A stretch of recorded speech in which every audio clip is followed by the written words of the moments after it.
United States of America. I'm Omar Neal. I'm one of your moderators, as well as Dr. T. I'm going to bring him on shortly. I'm the former mayor of Tuskegee, Alabama, and the host of the very popular talk show, You Got the Power. Dr. T, what's happening, man? How you doing today? Omar, you know what? You give me inspiration every time we come here on Thursdays, even in the midst of front page news letting us know there are storm clouds in the distance. Mm-hmm. The rain has already started and it's going to get worse. How do we protect our community? And we've been talking in this space, Omar, about the need to make sure we show people what COVID can do. The suffering. Take the cameras beyond the ER doors and go inside that room. And you know what? I'm actually seeing them do that. Mm-hmm. And I think when people see those who got infected, those who end up in the hospital, and then there's in the hospital bed saying, I wish I took the vaccine. Mm-hmm. And it's too late. Yeah. Every illness, every hospitalization, every death is preventable. Totally preventable, Omar. Every one of them. That's why it's preventable. And that's the tragedy, is that that anybody who dies from this virus, Delta or otherwise, is a preventable death. And so we have to be more deliberate, more intentional about our push to get people to understand and to get the information. But more importantly, not just information, let them get understanding. Because once you get understanding, then you naturally gravitate to take care of yourself. And so we're going to talk about that. Man, I'm excited today. When we have our special guests, I'm always excited, but this one I'm really, really excited about. It's a local person to Alabama.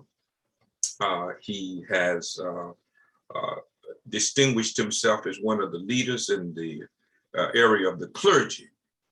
He is Richard T. Williams III. He is the pastor of the Metropolitan United Methodist Church in Montgomery, Alabama. He also is a talk show host, right? So, so we got a whole lot of synergy around what we do. And we want to welcome him to our orientation. Pastor Williams, how are you doing, my friend? Hey, I'm doing well. Hey, I'm so grateful to be here and grateful to be joining so many from across the country. Absolutely. Well, because we have had different people on from different segments of the population, from the clergy to the funeral home directors and physicians and public health specialists, and we've had just a plethora of people. But I wanted to focus on the spiritual aspect of this, because everything is spirit. Everything is spirit. We are spirits having a human experience, not humans having a spiritual experience, right? And so I wanted to talk from that vantage point. We do know that there are many people who have used a passage in the Bible to justify not getting vaccinated. And we know that oftentimes they'll take whatever passage and they'll take it out of context to justify their position. So I wanted to bring somebody that I trusted to tell the truth, nothing but the truth. So help him God. And so you own Dr. T. Dr. T. We're going to bring our pastor on, Pastor Richard T. Williams II. Pastor, let me start. Let me also tell you we have Dr. Carol Ritter on, who is a regular with us. She's a part of the family. Mike Dynamite Brown is in town.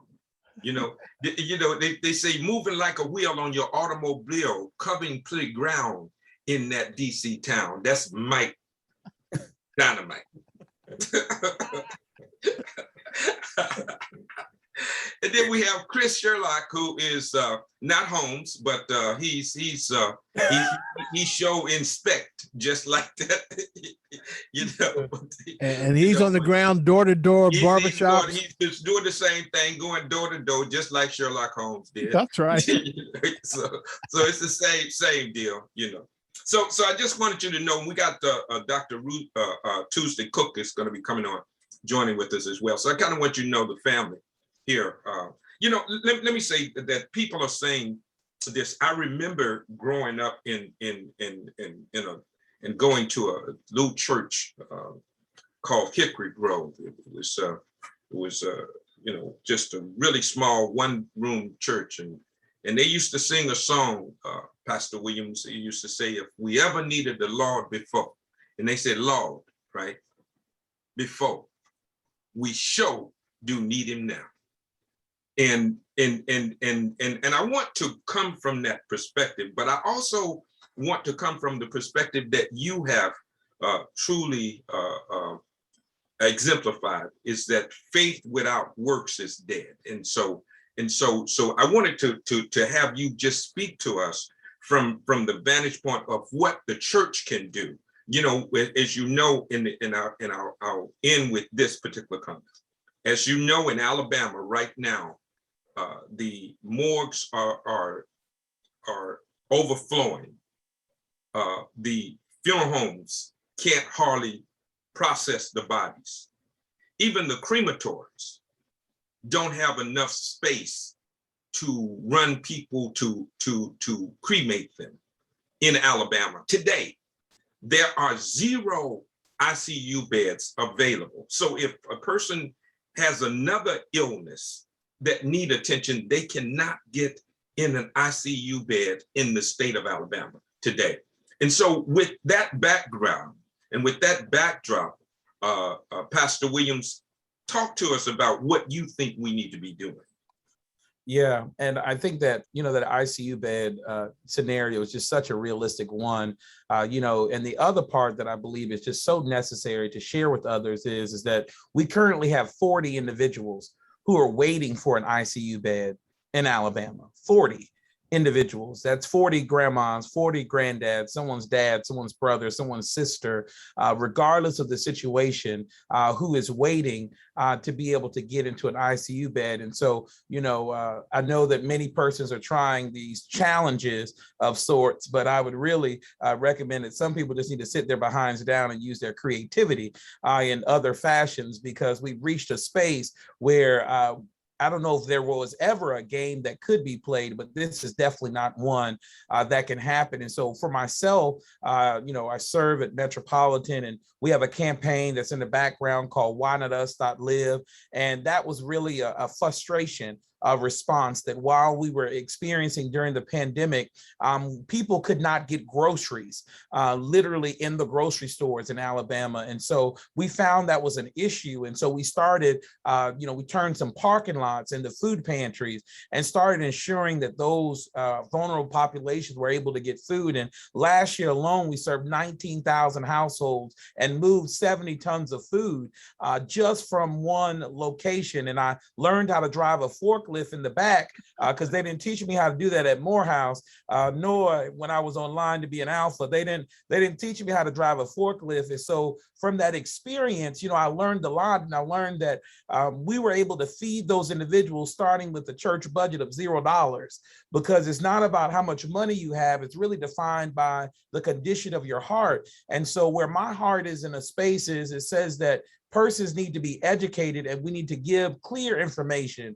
that allow individuals to make their own decision. You know, I'm not in a space where I believe anyone needs to be forced to do anything, but I do know that when I grew up as a kid in Moncks Corner, South Carolina, my mother didn't give me a whole lot of options, and we figured out how to do a lot of things, but she didn't give us a whole lot of options growing up. And I believe that we've reached a critical point where we need to have the conversation. And so that's why this program and this organization organization that's concerned about meeting people in the barbershop is really what we do at the Why Not Us.live campaign, where we knock on doors, we canvass in the community, we make phone calls, and we do pop-up clinics, and we try to normalize this experience of vaccination. And so when we see this condition that we're happening, I think it takes us. I think it takes us and all of our rights. And I know that some in the religious community may have some other differing opinions. They would say, you know, Pastor, you should be praying. You shouldn't be concerned with trying to mobilize clinics. But that doesn't really connect with my faith narrative because I don't know that type of Jesus that doesn't meet the needs. That's not the scripture that I read, and it is not the book that I believe that I preach from on Sunday morning, because I believe that God calls us to action. And so I think there's a space to pray, but I think prayer without works is dead every step of the way. And so I believe that as being a part of the religious community, I think we have to mobilize ourselves, and we also have to be willing to partner with our neighbor. We have to be willing to get connected with individuals that we probably should have been connected with from the beginning, to be honest. Because if it wasn't sitting in the pew, you should have been really concerned what was going on outside of the pew, because most of those who are on the pew really don't need your assistance. They need to accept something for themselves. But you know, that's just kind of what's flowing through on my head right now. You know, as I think about this week, we had one of our community ambassadors made a phone call, and they called someone and they said that they didn't want to be vaccinated. And, you know, they asked a question. They said, why?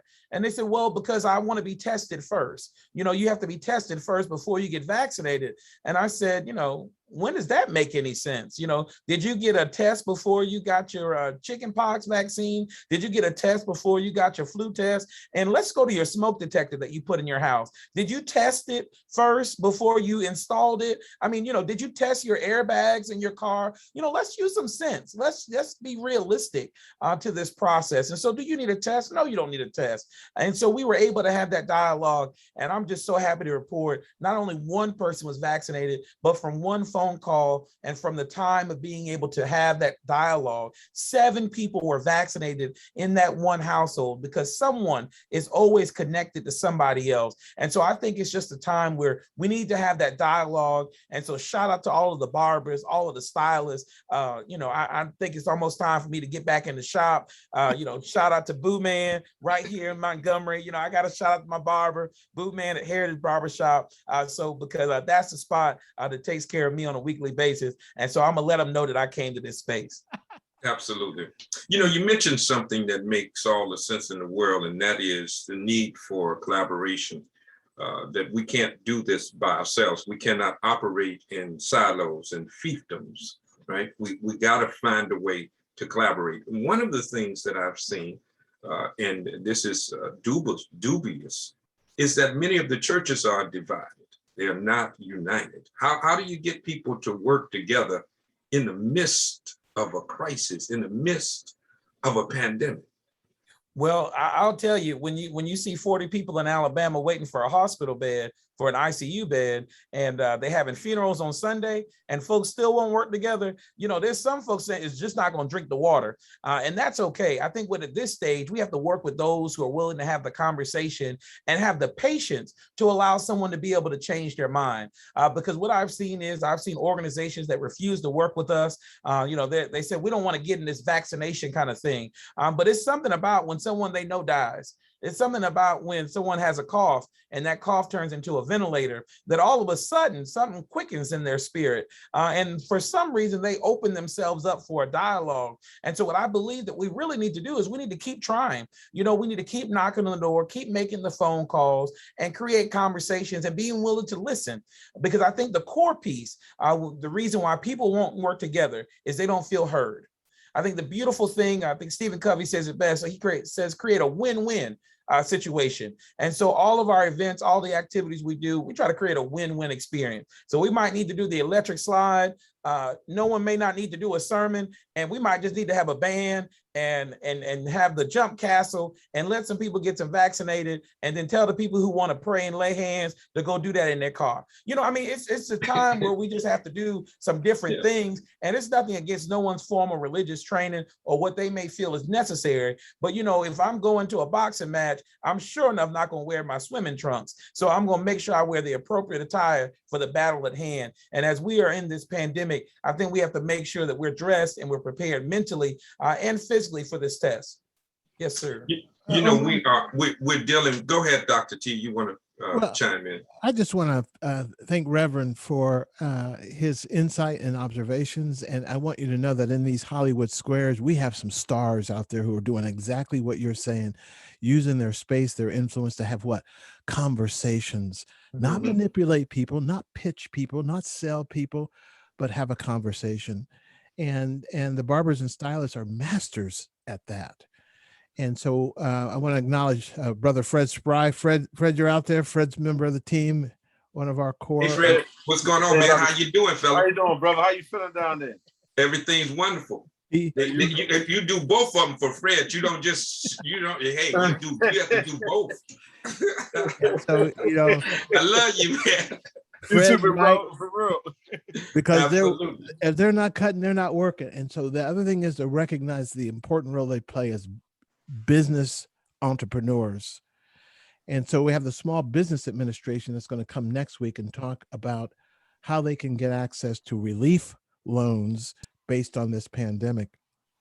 So this space has turned into a space where we're sharing more than just COVID, but also trying to help them with their businesses. And we have one of our stylists out of Mississippi, we'll bring her up in a bit, who had a clinic earlier today. Great job, Miss Jenkins. But Reverend, I wanted to ask you this, because we're seeing in the news reasons why people are hesitant.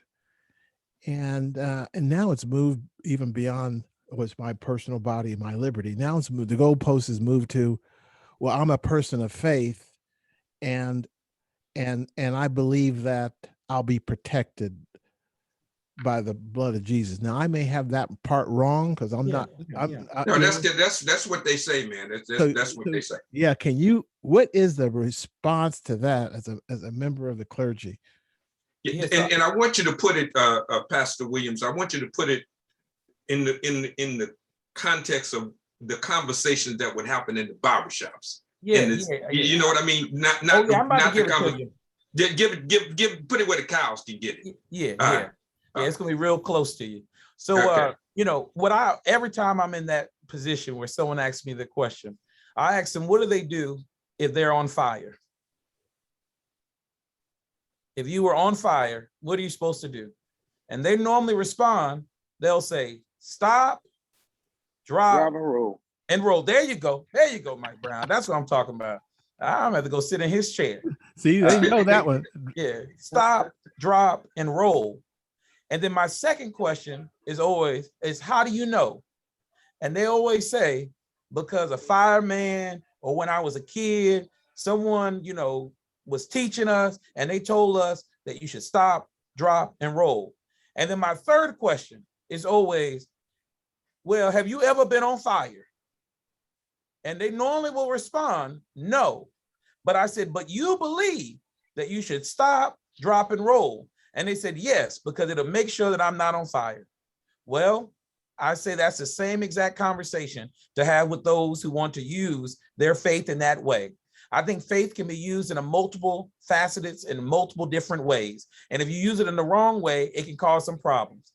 For example, how they feed the pastors after church sometimes, that's, faith in a wrong way. Because, you get so big that you can't even bury them. You just can't even do it.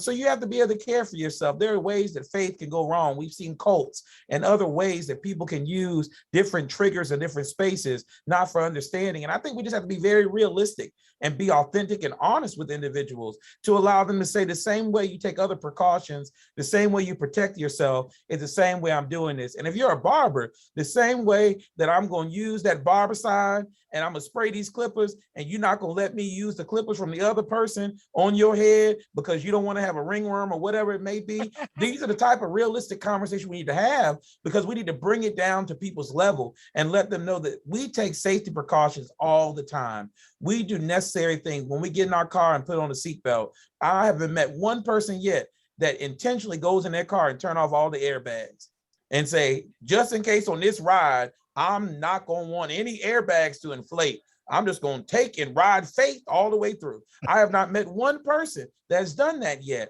And I've met a whole lot of religious folk and people who want to sit in a sackcloth and all that kind of stuff and speak in tongues and all the in between. And so what we do, we have to just have realistic conversations and just know that your faith is your protection. Your faith is something that can meet you mentally, can help you guide you along your way. And I do believe your faith should inform your actions, but your faith should inform your actions with sense. You know, Jesus doesn't go and heal somebody, doesn't go heal the woman and ask a whole bunch of questions. He just realizes there's an issue and he makes it happen. And so I'm grateful for the scientists that the Lord has empowered, that has given the knowledge and inspiration the same way that God has worked with every single barber and stylist. Because if you gave me a set of clippers and told me to cut your hair, you would need more than a prayer, because I don't know what I'm doing. And so God gifts us, God gifts his people, and we need to allow those gifts. The same way they use it on your head to make it look like something is the same way that you need to allow a medical profession to be able to help your body, be able to have the necessary steps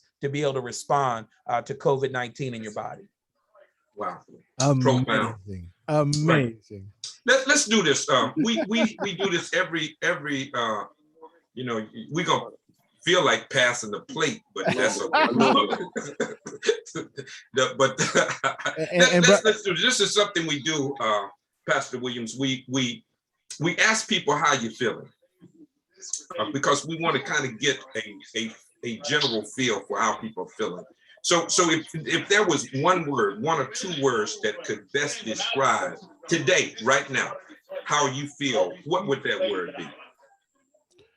And this is for everybody out there. Yeah, but we're going to ask everybody, but I want to ask okay, Pastor first, because I want his word to go up first. Okay. Hope.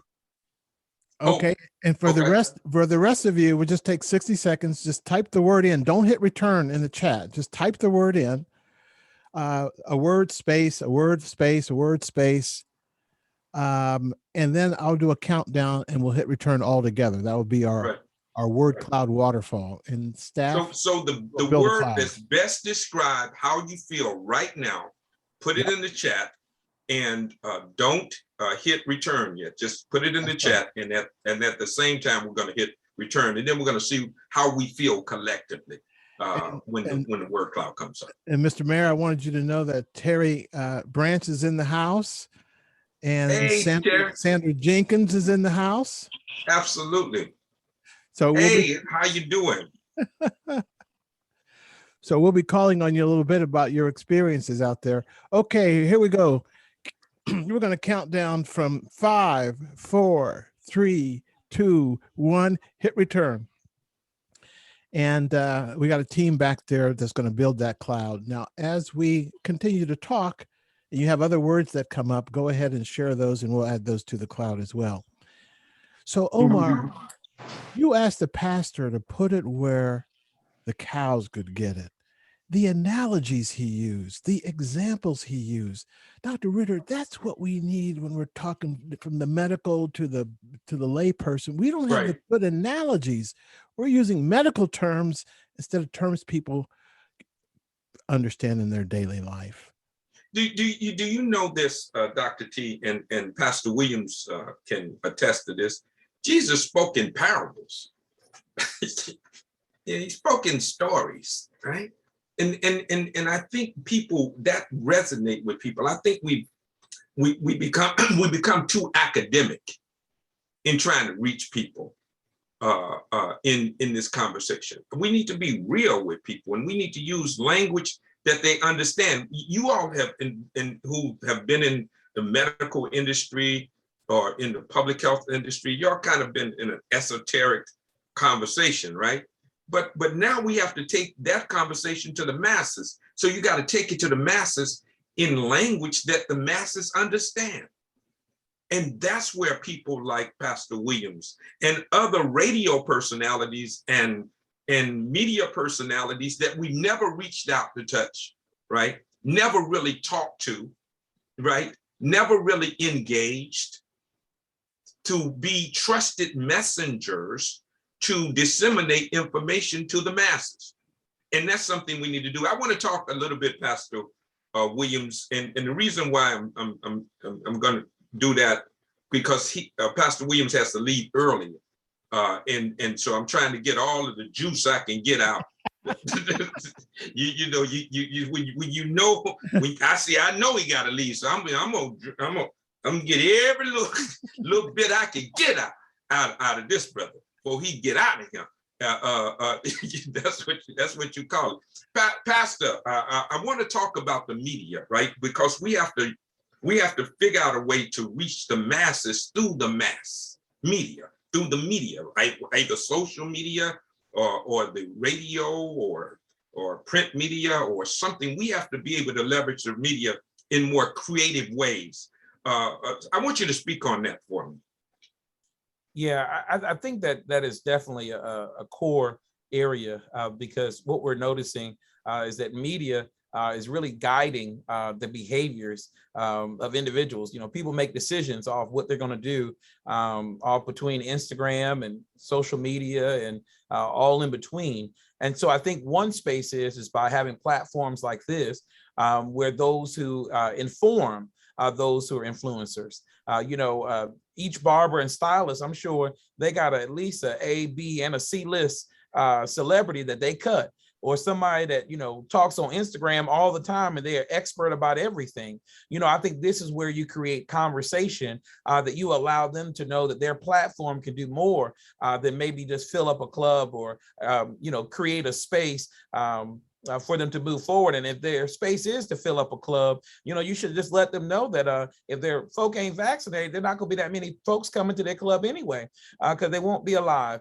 Or they'll just be sick and you won't want them anywhere and they won't be able to help you create revenue. I think it's just about creating those real genuine conversations. And I think as media, being a part of the media and press and space, I think we have to have a real sober assessment of ourselves and say, what spaces have we been complicit? What spaces have we not spoke up just because it hasn't been a paid advertisement? And where have we allowed our convictions to guide us in our actions? And so I think that those who hear, those who, you send messages, I think you just have to use your circle of influence. And, if you cutting somebody or working on their hair, say, something, I ain't heard you say nothing on social media, about this pandemic we in. You think your people should know and create that level of dialogue and conversation, because I do believe that the barber and stylist, I think there was a major press story even during the pandemic about somebody who was trying to get their hair done. And it made the breaking news that they were trying to get their hair done in the midst of the pandemic. And so what we do know is that the barber and stylist will always be the champion of the community. They will always have access. They know before the divorce happens and they know before the ring gets, you get on one knee for the ring. They know it. And so with that circle of influence, I believe that they can really inform mass media and use their platform because once you get in that chair, you ain't gonna get up until they finish. So you may just need to add an extra 5 minutes to the service to make sure that you help another person to be informed and vaccinated. So Reverend, they won't get up halfway through the cut? Oh, no, they won't get up halfway through the cut. And especially to all the female stylists or the female that work on females, if them chemicals are in, they definitely won't move in. So, we just got to take that opportunity to make it happen. They start moving with them chemicals, they stay put, they don't move, Doc. They don't move. You have a captured audience. So. Yeah, you got captured audience, right? And just let them know you feel that little tingly burn, man. It sure be something if you were dead, because I won't be able, I don't work on dead people's hair, and it's more expensive, and you don't have no insurance anyway. And then I think the other part is that those who don't want to take in the information, I think it's also a time that we start doing some planning for them. I know some people would say, Pastor, I think you're being very morbid, but I don't think we need to have any more GoFundMe's for a funeral. If you're choosing not to be vaccinated, go get you an insurance policy. At least let a blessing happen after you transition. Maybe we'll be able to make sure your kids go to college, be able to have a long life legacy, because you won't be here for a long time, but at least have a legacy to live.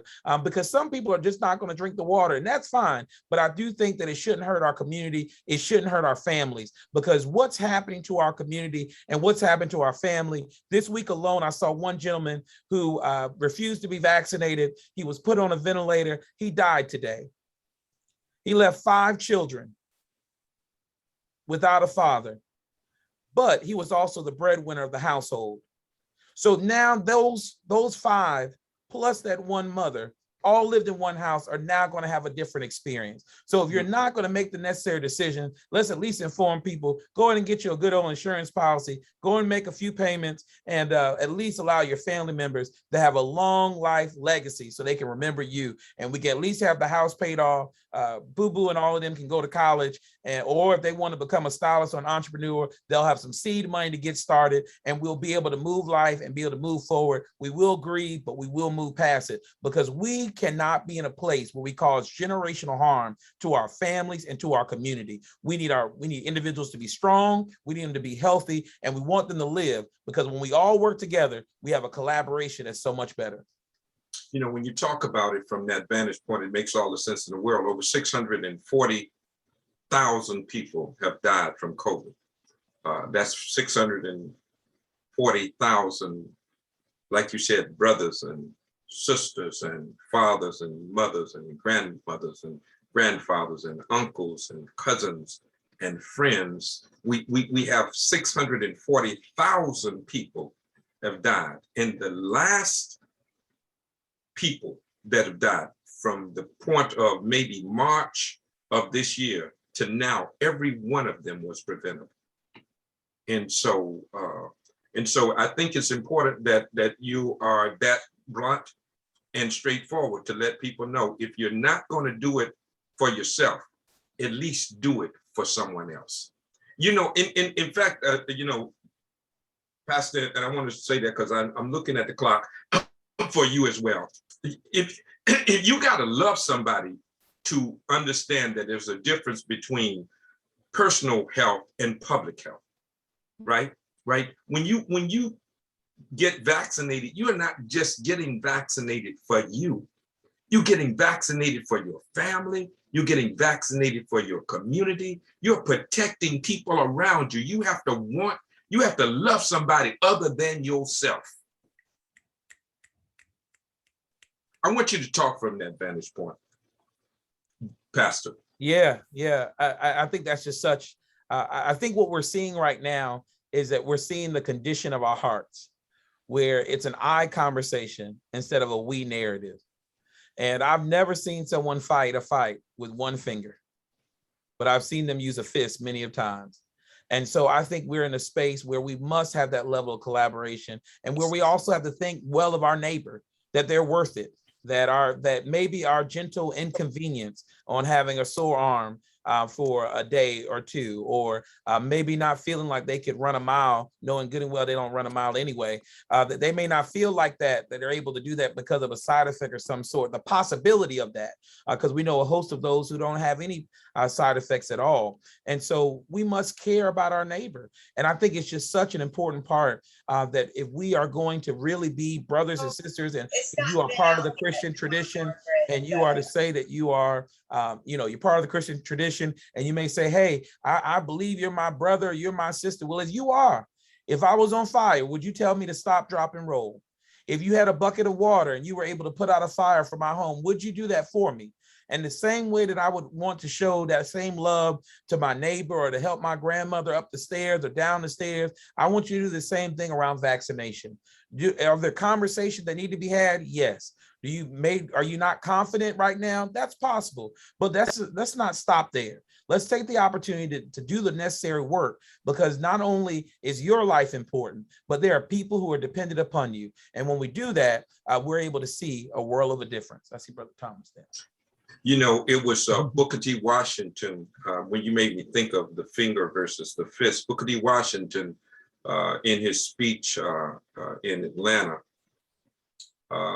said to a group of white men that for things that are purely social, we can be as separate as the fingers on a hand.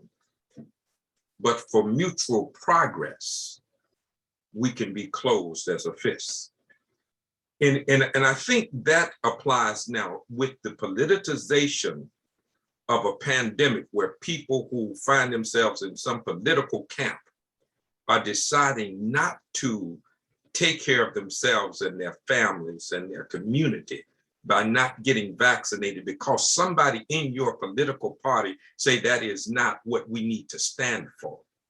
that you don't understand. For those things that are purely social, those things that are purely political, right? We can be as separate as the fingers. But when it comes to mutual existence, we need to be closed as a fist. And that fist merely means that I'm getting vaccinated. And that's what it's all about, that we get vaccinated for each other. And so that we can live to fight another day. Let's look at the word cloud, Doc, and let's see if let's pull that up. I wanted Pastor to see the cloud before he had to go. And I also he has wanted 5 minutes Pastor, based on what he told me. Pastor, I also wanted you to know that we have barbers and stylists who have hosted clinics in their shops. Both Fred and Mike. Katrina's not here, but she's here in spirit. But we also have Sandra Jenkins out of Philly, Terry Branch out of Newport News, Virginia, and Gloria Sip out of Mississippi. They're all in the house, and they got needles in arms, Pastor. I want to make sure before you leave us with a prayer so that we can keep on keeping on. But here's the words. What do you think, Omar? Well, inspired, optimistic, uplifting, scared, worried, toughened, hopeful, broken, open, faithful, cautiously, I guess, hopeful and cautiously optimistic or cautiously something. And hope remains there, which is what Pastor said. Pastor says he has hope. Because hope is very important, because hope is what gives us the impetus to keep moving even when we don't see it. Hope and faith are very similar, because faith is the substance of things hoped for and evidence of things unseen. So even when you don't see it, if you hope for it, you can still work towards it. And that's what's critically important. All right. All right, Pastor, what we're going to do because of your time, we want to, thank you, man. I cannot thank you enough. If they say in the church, if I had 1,000 tongues, I couldn't thank you enough for what you have brought to us, for the spirit of this moment, for the truth that you have exuded. We can't thank you enough. So we'd like for you to bless us now. With just a word, with a prayer before you depart. Yeah, and before I pray, I just want to thank each of you for the work that you do. There is much work to be done, and the scripture always says that the laborers are few. But I always have a little issue with that passage. I believe you just have to find those who can. And when you find those that can, you'll find that the laborers aren't few, just those that you can find are few. And so thank you guys for being found. Thank you guys for availing yourselves in what you do. And as those that are entrepreneurs and barbers and stylists, hey, we appreciate you because you've constantly been with us in tough moments and you constantly walk with people and individuals. So I'm thankful on behalf of all of us that sit in your chair. Thank you for what you do. And thank you for being a part of this amazing work to be able to allow education and conversation to transition into vaccination so that we all may be the people that God has called us to be. Let's look to our source. Oh God, Lord, I'm just so grateful that we've been able to gather within this virtual space. God, we're grateful for technology that allows us to be able to connect. And Lord, even for those that will view this recording, God, we're grateful for them. So Lord, we pray that as we walk through this pandemic time, God, we understand that you are conscious and aware of even the conditions of our heart. And Lord, for even those who may be bewildered, may be frustrated, may even have questions in this moment, God, we're grateful that you're big enough. God, we're grateful that you're wide enough to even handle all of those questions. And so, God, I pray that you would strengthen us individually and collectively, that as we work to encounter our neighbor, to encourage our brother, to encourage our sister around having a conversation, that we would be made more aware of the good news that you've planted inside scientists and those that are able to help us to continue to live together, to be entrepreneurs, to be the people you've called us to be. God, we're so grateful. So Lord, we pray that we would never leave your presence, but God, that you would even just be with us even during these times where it seems that it's just hard to have any stance and it seems to be hard to do anything. God, we're grateful that you are our greatest strength. And maybe it should be hard for us because if we lean upon you, you are our strength. It's in your name we do pray. Amen. Amen. Amen. Amen. Thank you. Amen. Thank you. Thank you so much, Pastor. This is Pastor Richard T. Williams III. That's his second, excuse me. Yeah, Richard. yeah. Brother Omar, I'm a pastor, but I said, you're not going to get me kicked out the church. I'm still, I haven't found a wife yet and I don't have no kids. So I'm like, what's going on? So you add one more. You did. Now what I just did was there's a such thing, Pastor, as prophesied. Oh, that's what that was. We speak it as if it were, right? You speak it into existence, right? Well, that's so awesome. Well, I'm about to go ahead to Race to the Altar that we do every single week right here in Montgomery. And so I'm about to head to the show, racetothealtar.org. You can follow us in that process where we talk about what's going on in the community and we bring it right to the people. And as you can tell, we bring it straight and we bring it right every single time. It was a pleasure to journey with you. Thank you for this opportunity. I look forward to coming again. If you would have me in any way that I can serve or the Why Not Us team that we can connect together around vaccination, we would love to be connected together. Blessings to you. Thank you, Absolutely. Pastor. As they say, wherever I am, ye shall be also. Okay, we're going to put that 24 hours of prayer, unbroken hours with works. Absolutely. We'll be reaching out to you, man. Okay, thank you. I appreciate you, Pastor. Man, wasn't that incredible, Dr. T? Because we're watching how the manipulators want to confuse us and even use our own faith. All the surveys say that people of color in this country are more religious, more faithful, So to use that to confuse our communities at the time of this pandemic is just so cruel. But the barbers and stylists are hearing things in their chair, and I wonder if they've encountered anything along these lines that the pastor has helped to clear up.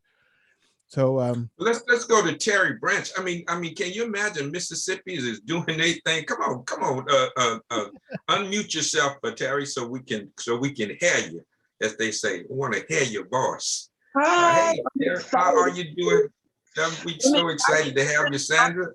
You want to just you're all looking so beautiful, just majestic. Just beautiful. Thank you.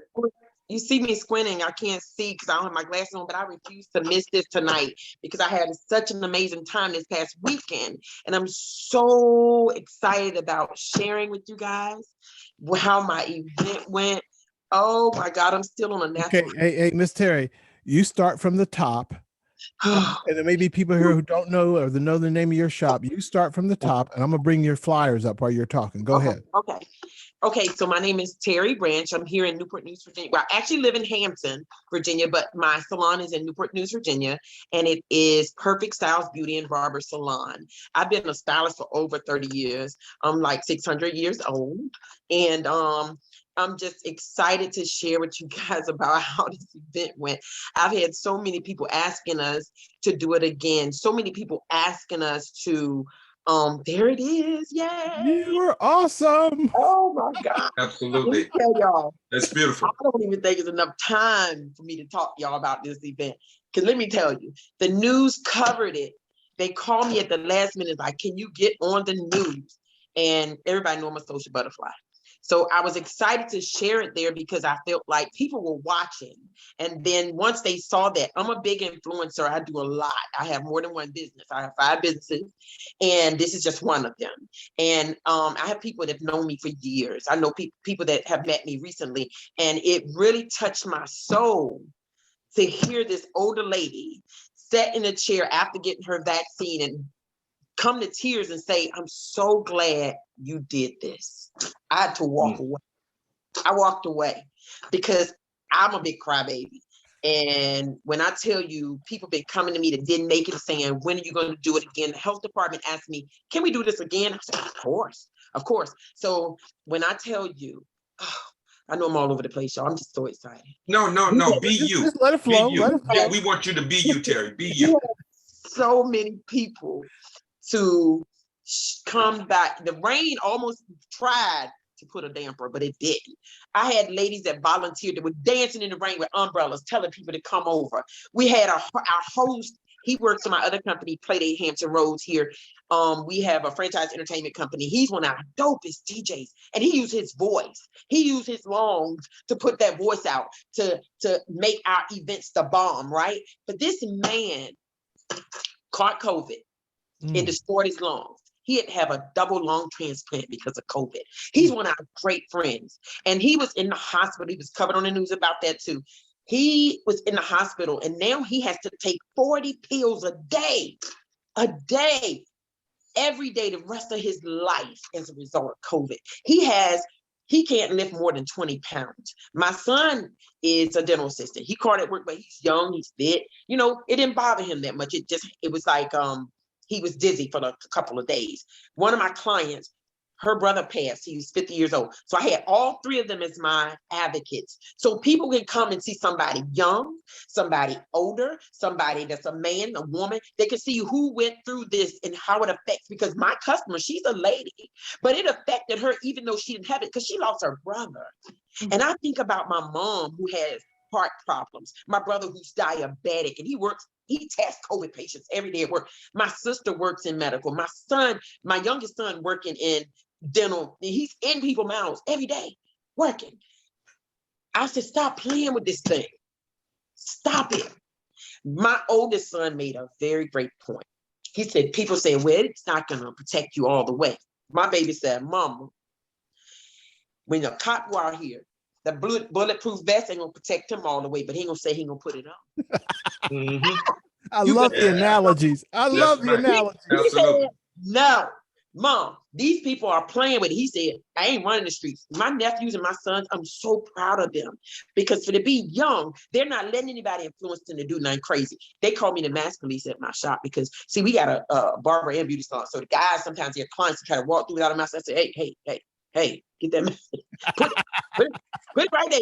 I don't play with that because I don't want to take nothing to my mom. My mom had a heart attack before. I don't want my mama to pass away as a result of me being selfish. And I had a young lady to sit in my chair, and I don't want to take my stack. I know y'all got other people, but No. I want you to be you. We got time. Go ahead, do you. Yes, and let me tell you, y'all just don't know. I'm so excited right now. All these people sit in my chair every day, and I hear different stories. They're gonna put a chip in you. I said, well, baby, if you want a chip and you got a chip, this phone, that's your chip. My car, you know what I asked them? I said, tell me your favorite part, your favorite feature in your car. Now, I drive a 2020 Mercedes-Benz, and I can tell that car I'm hungry, and they say, it's a McDonald's 2.5 miles from here. Would you like me to take you there? I can say, Mercedes, I'm cold. It'll turn on that heat. Now, we're driving smart vehicles. We're talking on smartphones. So why should it take 1,000,000 years for a smart, rich country to come up with a solution in a pandemic? I said, so stop your playing, make it make sense. One young lady sits in my chair. Every time she come, I send her out of my chair because she come in there, she smells just like weed. Every time she come, I'm just being real. She smells so strong, I can't take that smell. It drives me crazy. I said, look, you're going to go home, get yourself straight, come back, get your hair done. So she said in my chair, she said, I'm not getting this the vaccine because I can't trust the government. I said, well, baby. I said, I'm going to talk to you. Miss Terry going to talk to you. I'm going to give it to you from the hip. I said, so you trust the weed man? Do you know what he putting in it? I said, so make it make sense. Because you have a little boy and a little girl. You're going to be as selfish knowing they can't get the vaccine because of their age, that you're not going to say, let me get it at least to protect my babies as much as I can. I would never be that selfish. You know what? She came back like a few weeks later. You know what she told me? Miss Terry, I went and got the vaccine. I said, that's it. You had a conversation. And you know what I think is this? I've been doing this, and I did that prior to getting on here with y'all, prior to even hearing about it. And I said, you know what? When I heard this and I got that email, I said, you know what? I'm gonna do it. You know why? Because I'm doing this anyway. Right. So make it. And so I'm a social media celebrity. They call me around here because everybody know me. 'Cause I got a big mouth. Y'all see right now, I'm talking there. So I said, I'm using my platforms where people see and hear me, because even the ones that don't want to hear, they sitting there like, I don't want to hear you. I don't want to hear. They hear me, even if they're not responding right now, because I got a cousin that does. So he a big dude, too big, Rick Ross type of guy. And he said in the chair the other day while we were getting the vaccines in there, while people were getting back, I'm not doing it. In the chair, getting his hair cut up front. And he was like, I'm not doing it. So, but I know he heard me. I said, you don't want to take that stuff back. Your wife and your grandkids. Come on now. I said, but we'll work on you later. And him being in that room with those people, like my grandma said, you can act like you don't hear me, but you hear me. You hear it, you see it, and it's gonna affect you some way. So I'm using all my platforms. I'm pulling out all my guns, y'all, everything I can to make this thing happen. I'm ready to do it again and again and again and again till we get some results. We got to keep doing it. And I agree with the pastor when he said, my grandma used to say, one fist you can't strike a blow, but one finger you can't strike a blow. But you put a fist, it's a mighty powerful blow, baby. And if we keep pulling together, honey, let me tell you right now, we're gonna get some results. So when they asked me, the lady called me, and even though I got a big mouth, I can be a little bit shy in the background, just a little bit in the background. So the lady called me she said, hi, Terry, I'm ready to interview you. I want to see if you can interview today at 1. I said, oh my God. And so I was nervous because I hadn't eaten, and I won't really nervous about what I wanted to say, but I was kind of nervous because she kind of did it so quick. I got so many great responses from that. You did amazing job. And I dropped a link to it in the Chat. Let me tell you, these people ran that interview. That morning, they asked me, 1 o'clock they ran it. 12 o'clock they ran it. Then they turned around and ran it again at 4, then at 4:30, then at 5, then at 5:30, then at 6, then at 6:30, then at 10, and then at 11. Then let me tell you, I was asleep 4 o'clock in the morning. I wake up, I think I'm hearing things because I dozed off with my TV on. 4 o'clock in the morning, I hear my voice. I said, wait, what the And my TV got me on it, talking to people. And they broke the interview up in sessions because I guess it was long, so they broke it up in session. And I was just so proud of myself. I said, oh God. And with me, I'm a big crybaby. I was so emotional after that, because let me tell y'all, the video, if anybody follow me on Facebook, Terry T, but most people spell my name wrong. It's Terrie. And then put Boss Lady as the second word, Boss Lady one word, Branch.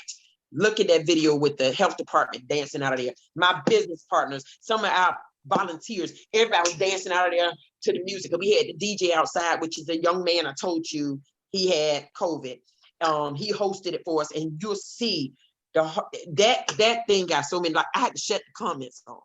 That's how, because they were inboxing me. It was just coming so fast. I was like, oh my God, my phone just kept going off.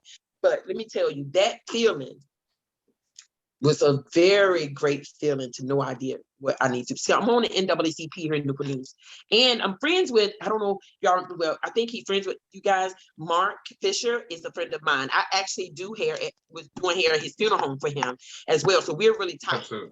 And so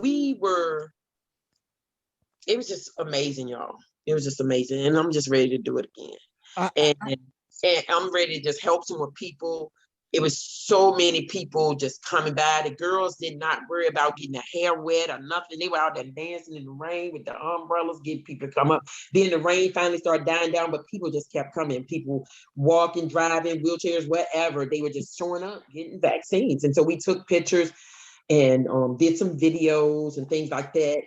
But I'm just, and one of the really popular news anchors called me Monday after the event, and she said, Terry, I want you to let me know anytime y'all do anything. So I'm trying to put this thing out there. And I mean, shots at the shop, baby, shots at the shop. I even have a friend. I got a friend that has his own, he is an artist, a paint artist. And he has a place up in Richmond, and he's not a stylist or a barber, but he's very influential as well. And he said, tell me how to do it so that I can set up my shop. I said, let me tell you, talk these two handsome men in these suits right here on this platform. And we're going to talk about a way that we can get him involved, whatever way, whatever I need. I'll help some people. I'll go to some shops that people that want to do. Absolutely. Help them set up their shops at the shop. Well, Tell them what to do. yep. Show them what to do. And make sure that once you do that, make sure that you send their name and their email directly and put your name attached to it, so Yeah. we'll know who they are. Yes, Okay. because I'm excited to get it going, y'all. And I was so excited. I love being the first of everything in my area, Lord Jesus. Thank you, Jesus. But I was so excited to be the first. I was getting anxious because I couldn't reach the health department. Wasn't calling back because I'm like, oh Lord, they will never get to me. So when they finally did, oh my God, I couldn't even sleep the night before the event because it was so exciting to me for me to be able to do this, to be able to help. I love helping people. I'm on the NAACP here under Dr. Willard. Pastor Dr. Willard Maxwell here in Virginia, in Newport News, Virginia. I'm on the executive committee. I'm the membership chairman, and I had them involved. I said, "Come on out here so we can get some people registered to vote. Let's get these people registered to vote. Let's get some shots in their arm. And the people that don't leave with a shot, we want them to leave with some knowledge." And my cousin, the one I told you was pouting like a big baby, I feel like out of all the people that left with knowledge, he was the one that left with it. Because I said, look, here, take this piece of paper. Because I went to my office because I have a publishing company. I wrote Right To. I have about 12 books in Walmart and Target, wherever. All the places that I travel with bookstores. So I went up to my publishing company office and I printed off a lot of those fact sheets that y'all have in our student portal.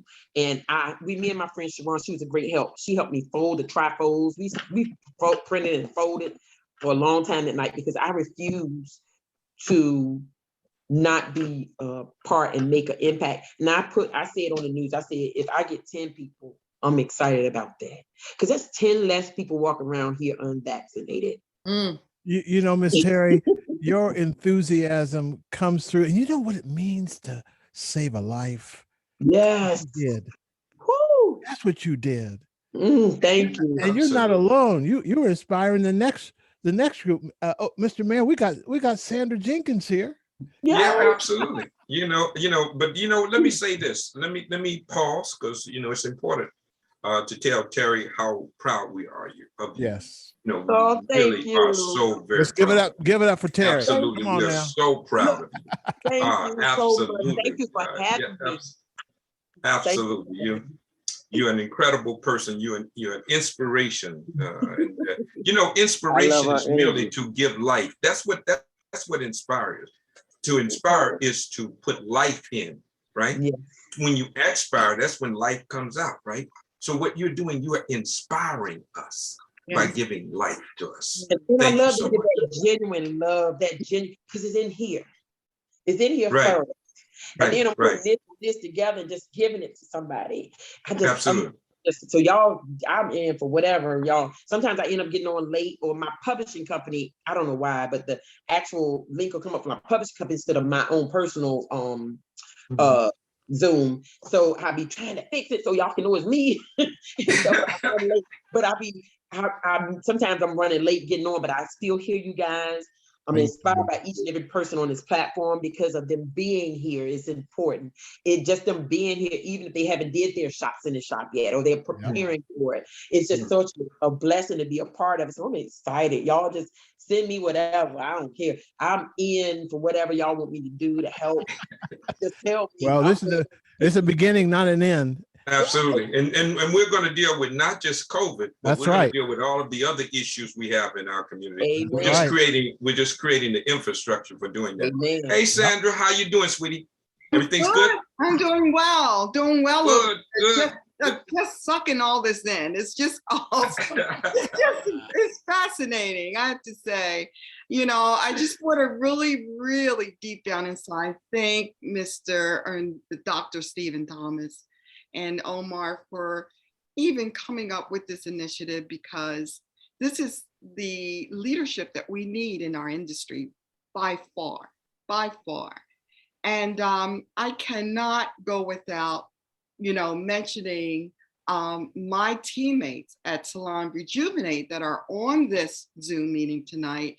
And that is Wallace D. Callis, who is the original owner and who is following his father's footsteps at Callis and Callis Barbershop and Rejuvenate Salon and Spa, and that's Stacy Ingram Ruffin. Is she here Mhm. now? Is she Yes, on? yes, they're on now. I can see their name. Let's Yeah. pull them up so we can at least acknowledge them. Yeah, turn your Let's pull cameras them on. up, and let's see if we can acknowledge them. It's important Okay, to okay, Yes. let people see who's in the house, right? yes, absolutely. Good evening. I can't turn my camera on. It won't allow That's me. fine. Well, we That's got you to rejuvenate. That's a Yeah. whole nother thing, man. But, So, Yeah. but Wallace has a great tie on. Wallace got a great Yes. tie and a great suit. I know that. Brother Yeah, that's Style. what I do. And he looks like that every day, guys. Yes, he does. I can't wait till he has his shops at the shop. okay, Yeah, all right. So but Terry, you got the floor. Tell your story. Mhm. I mean, Sandra. Sandra, Yeah, you got the yes. Okay, my story. I am the owner of Naturalist Studio Hair Salon, and I was greatly impacted by this pandemic, and I was unable to continue my business at my location. Therefore, I took it and I met with Miss Stacy Ingram Ruffin, and we are now, coalescing together along with two other businesses that are under one roof. We're all working in collaboration together at this. So we're coming together in the Montgomery County section of Philadelphia, of Pennsylvania, which just is a little stone throw outside of Philadelphia. So we're actually patronizing the folks that are in deep-seated Philly, and then we're also dealing with the Montgomery County platform. You know what I mean? It's quite interesting. And with my background being the second vice president of the Cheltenham branch NAACP, I'm very much in lieu of what the chemistry is in Montgomery County versus Philadelphia. So I understand the needs and the desire that it takes for the African American community, okay, especially in its industry, to have some kind of voice when it comes to, this whole, initiative with the vaccine. And so therefore, I sat down and spoke with Stacy, and Stacy agreed that we were to move forward on this and to also bring in Mr. Wallace, Callis, and Bridget. I can't recall, but anyhow, her industry is in the esthetician area. So she is a specialist in skincare and also nail grooming and so forth. So this is what we do in Salon Rejuvenate, is that we collaborate together. And that is just so very, very special. And I thought that was just really the ideal thing, to not only have one shots at the shop, but to have several, to follow one after the other. Because, when you look at this whole scenario here is that it's the reinforcement of the understanding the importance, number one, okay, as Mr. Neal expressed, that we're saving lives, but we're also saving our jobs. We're saving our industry. We're saving our industry from deregulation. We're saving our industry and bringing it up to snuff and more professional at stake. And I feel that, this is very critical that we stand, excuse me, I'm sorry. Take your time. That's Yeah. okay.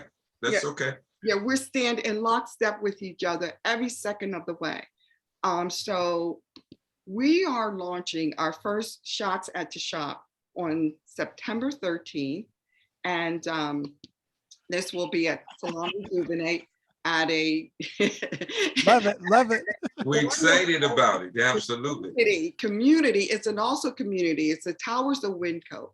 Stacy could share with you how many residents of all races, all genders, all age levels that live in this, community. It's Mhm. huge. So they got note of this event, and they were able to generate the flyer and get the message out there.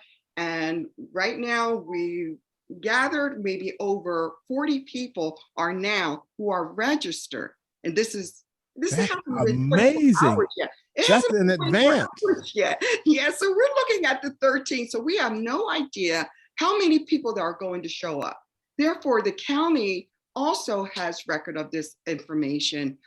Giant Pharmacy actually will be the providers for this vaccine. So they have access to, all folks who are registering. And when they saw that registration take off like it did, less than 24 hours, I got a call right away and said, you know what? We are going to get whatever handouts, buttons, or whatever gifts that we Swag. buy for this event. This is going to be one of the most, I would just say, meaningful for the community at large, especially the African-American community, because there is a stigma in Montgomery County that I have to say, and forever we're constantly struggling, trying to maintain our, our strength and our stature in a suburban community.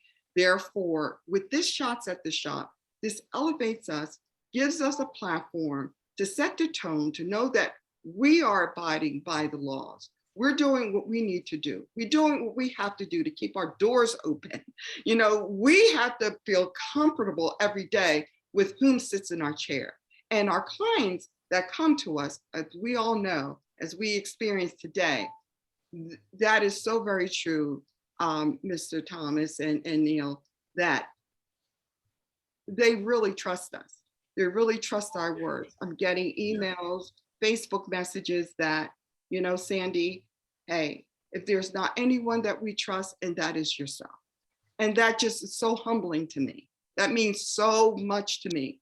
I'll tell that with this team that we have, Team Rejuvenate, as Stacy can tell you, that I'm on a roll. Okay, we're gonna do this, and like I said, it could be another Shots at the Shop for the next 6 months up the road, because each one of us will have an event.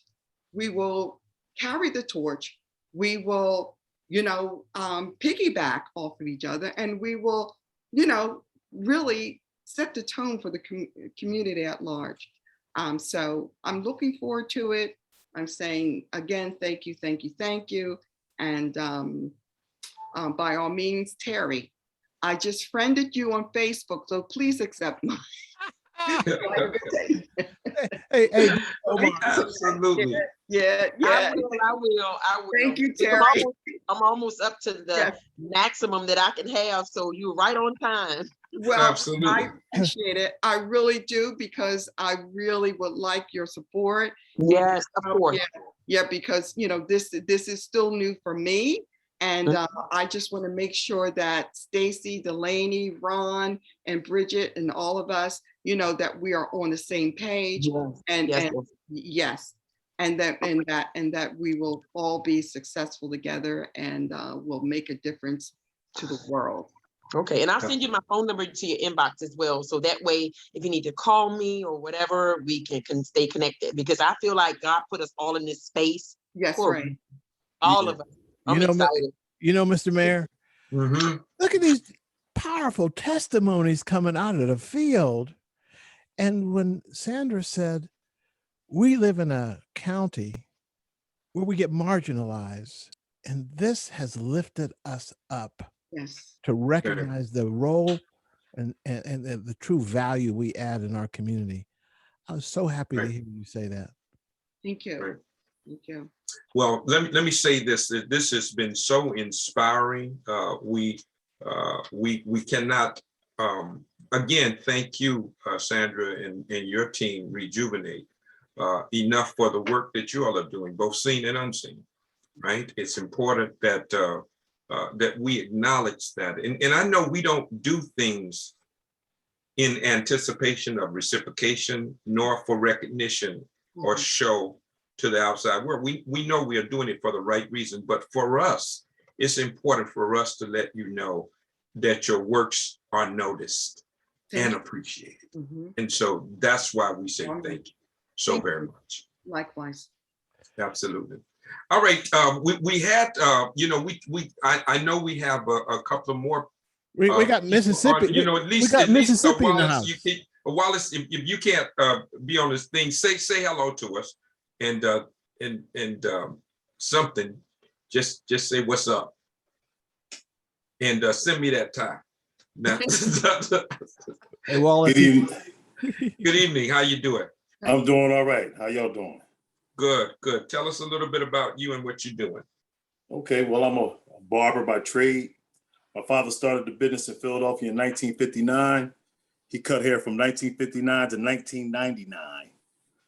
And he's still around, kicking strong, 87 years old. I've been cutting hair for 26 years. My youngest son cuts right beside me. I have two other sons that cut hair, but they're not doing it as actively as me and my other son are. But I love the field of barbering. I do hair restoration as well for both men and women. It's just a beautiful thing, even though this pandemic I wouldn't say that it slowed us down. It just made us more aware, and by us being more aware, we just make the necessary changes to keep it going. Yeah. You can have all the EIDL and SBA and PPP that you want out there, but lives matter more than that.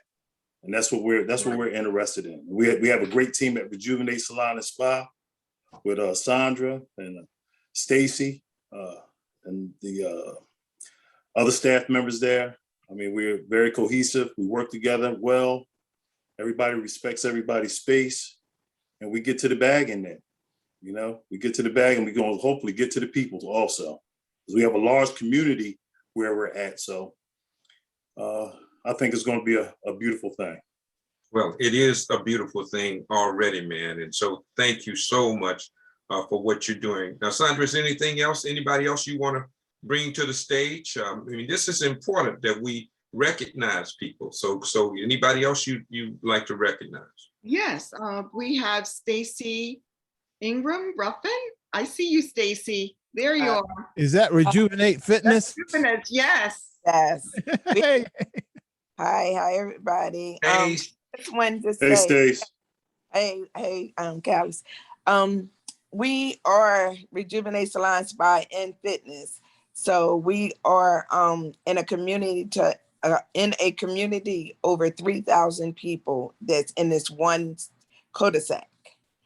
And we are surrounded by people. So we have people from all over in our space, which when we opened 2 years ago, we were only open for 6 months. So I opened a brand new salon. 6 months later, we were closed down. And then 2 months in that 6 months, we had a fitness center that I opened too, a spinning studio. And that got closed down too. And that was open for 2 months before the pandemic. So we were on fire then just to bring awareness to helping people. Every month we give away money to cancer survivors, to so many things. Every month we give away something. But this COVID shot and vaccination, when Sandra came to me and said it, I don't swallow medication. I don't take any medication, never did. I delivered my son 41 years natural, never swallowed a pill in my life. I've been taking herbs all my life. And people look at me now and they say, you took the shot? No one that knows me could believe I never had a flu shot, never had any kind of shot. And they can't believe that I got the shot. But I try to explain to people how important this is to me. I stood outside for 5.5 hours. I woke up my husband and my sister. I said, we have to go. So we went to the Leah Core Center. We stood out in a freezing cold for 5.5 hours where I thought my toes and my fingers were gone for something that I never, ever will believe that I had to do. But it was important because I had 3 clients, 3 close friends that died in 1 week of the COVID. No one was over 50 years old. The youngest one was 34. The other one was 40 years old, and she was just taking her daughter out to, she's getting ready to graduate, but she just graduated from North Carolina Central. And she was taking her out to celebrate, and she died of COVID. And then my close friend died of COVID that Sunday. So I had 3 deaths in 1 week. I went out and I stood there because, not because I believed in the shot then, it's because I didn't want to die. And that's why I tell people that, you know, now I try to discuss with them about how you just want to live and don't want to affect someone else's family by getting it. At least if all of my grandkids, they live in Africa, and they all day, and I look at how they treat them. They get the AstraZeneca shot. She has the Delta. She, you know, and my grandson and my granddaughter gave it to her. We don't understand that my grandkids, they live there in Africa, and they're not giving it to the 12-year-olds. My grandson's 12. He can't get it. He's an American citizen because he was born here right up the street where I'm at now at Rejuvenate. He was born here, but can't get the shot because he lives in Kenya. But, you know, these are things that we are here right now in the United States, but, you know, eventually, hopefully we could get to a place like where my grandchildren live, Africa, to help them out too. Mhm. We are sitting here staying and really, you know, trying to help the people, and they're not wanting to take it, but they're thirsty. My grandson wants the shot. The mother wants the shot for my grandkids, but they can't get it because it's politics in Africa too. And these are our people too. So these are things that later on that we do have to discuss because they're important, you know, because there are people, there are children there too. So Right. I'm trying to get the awareness out. And like I told Sandy, I will shut the shop down every Monday to get people a vaccination in their arm. So Right. it cured here, so I can save my grandchildren in Africa Right. and somebody else's grandkids. These are things that have to be aware that we as African Americans, we have to remember. We have to save their lives too. Revelation 21:4. It's going to be So, discussed you that know, lesson. are things that we have to, Somebody's got some. I got him. I got You him. got it? Okay, okay, fine. yeah, so we Go have ahead. to try to remember we have our kids and people in Africa too, that we have to find some kind of way to reach out to them, you know, and get them help too. Right. So that's why I'm all in with this, and I appreciate you guys for what you're doing, but I'm 100% in. I give away everything I can to save someone's life, you know, just so they could be with their family and so we can get it over and save my grandkids too. So, Absolutely. yeah. Thank you so very much. That's powerful. Yeah. Well, you know, obviously, the stars have aligned. This night could not have been orchestrated. There's no way we could have planned this. This is it's on another level, and I'm appreciative for all of you. We do have another person that we'd like to bring forth as well, Gloria Sip, who is down in Mississippi. Way down in Mississippi. Let's go down. Let's go down to Mississippi. And I'm You going know. to show you her flyer out of the Mississippi shop. So Gloria, unmute yourself if you can hear us. But she sent her materials in, and yeah, Vicksburg, Mississippi. Here we are. Gloria, is this you? Meg, if you're still there. Meg, unmute yourself. Yeah, Dr. T. This is a different shop. We have Kimberly Dawson in Mississippi, but we also have Gloria in Mississippi too. Gloria has completed her event. If she can hear Okay. me. So we have 2 Mississippis. Yes. Are they both on? Miss Kimberly couldn't make it. Okay. I wanted to show you the images that they sent in, and we collect these artifacts. And I want everyone to know that, we're living in history right now, and this material, much of it will also be archived at the National Library of Congress. This is why And we you want know, you to the document things. Dr. T, when we were little kids playing hide and go seek, we used to say 1 Mississippi, 2 Mississippi, 3, and you have to go so far before you could go seek folk, But when you said that, you just took me back to my childhood. There's Gloria. Gloria put her camera on. Hi, Gloria. Hey, Gloria, Hi, how you doing? I'm doing good. Good. Tell us about what's happening down there where you are. Well, Coldwater, Mississippi. I have a small shop. Me and my sister works in it, and so what I did, I partnered with Aaron Henry Clinic and Dr. Patel's office, and then the health department was giving those shots. So that's why I encourage people to go there and get their shots. And plus, I had mine at first because when it hit Mississippi, it hit down to our church, which I'm a member of the Church of God in Christ, down in Clarksville, Mississippi. Our bishop died from COVID, and a lot of our preachers and things had died of COVID. So I was ready to do something to try to help, with the shot. So I've been really on encouraging people to get the shot. But I had a little, some of the people my cousin that's Muslim, now they don't believe in no shot. They said Farrakhan told them not to take no shot. So I've been, maybe somebody can give me some strong thing to kind of talk to some of my cousins that's into that. But I'm talking to that shot stuff every day and passing that material out. And we working, me and my sister, we got the material that you sent us, and we working with it every day, just about telling somebody about it, putting it out at the laundromat and in the community. I just love it, Omar. I'm excited. Can you believe it? This got me going. Absolutely. Let's give her some snaps as well down in Mississippi. Absolutely. Yeah. Thanks so much, Gloria, for what you're doing as well. And it's going to make a difference. Now, you know what?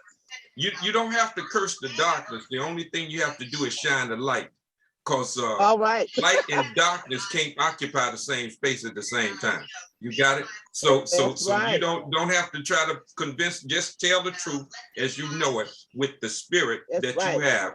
And that not only does the creator prepare the speaker, he simultaneously prepares the listener. Right? All right. So just do your thing like that. All right? I am gonna continue to do it.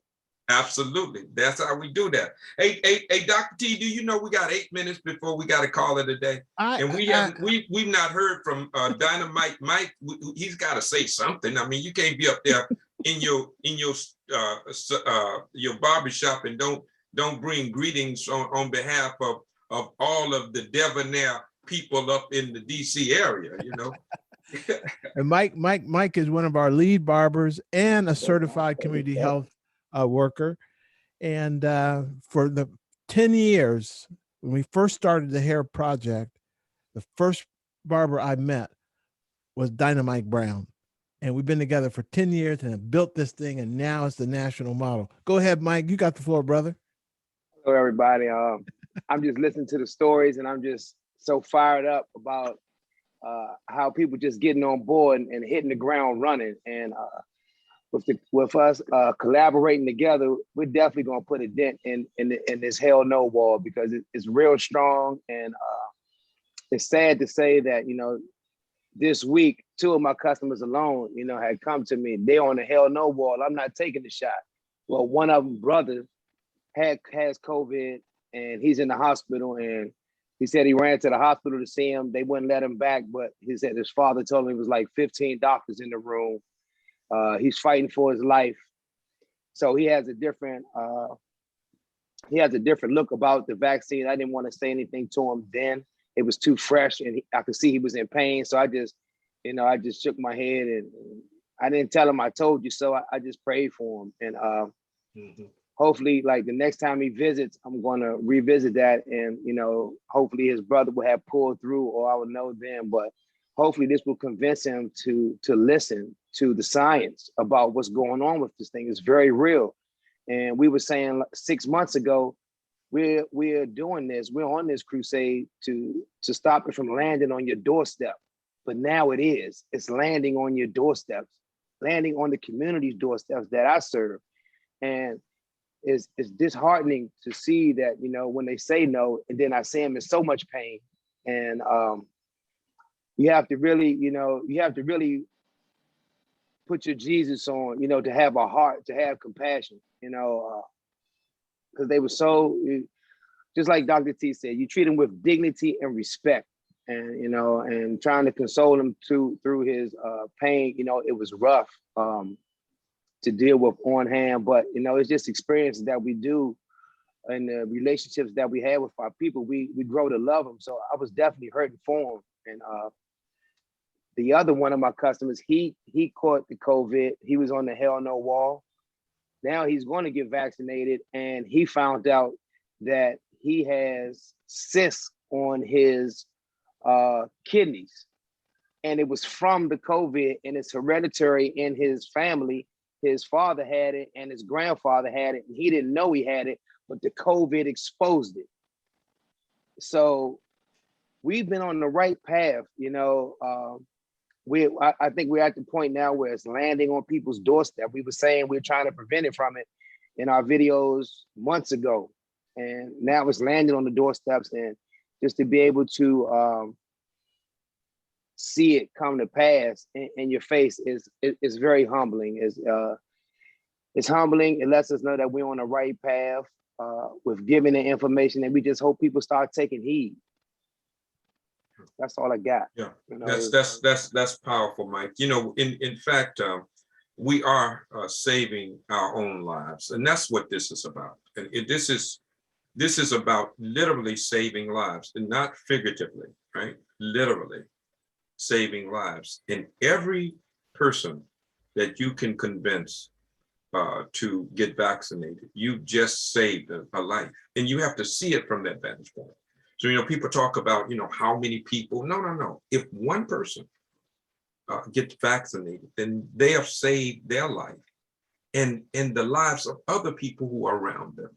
And so we need to be very appreciative for every moment and for every person that we have the opportunity to influence in a positive way to get vaccinated, to protect themselves and their families. You know, Mr. Mayor, we've got, I can't believe how time flies when we have these testimonies, and Terry still full. She's just full. Absolutely. But I love her Terry. energy. Michelle I has, love you, Terry. You're an incredible person. Michelle has her hand up. And, okay, hey Michelle. And Leonard, I hadn't seen Leonard in the past, and maybe he has a few reflections before you take it home. But Let's hear from Michelle. Hey Michelle. Hey guys, how are you? Fabulous.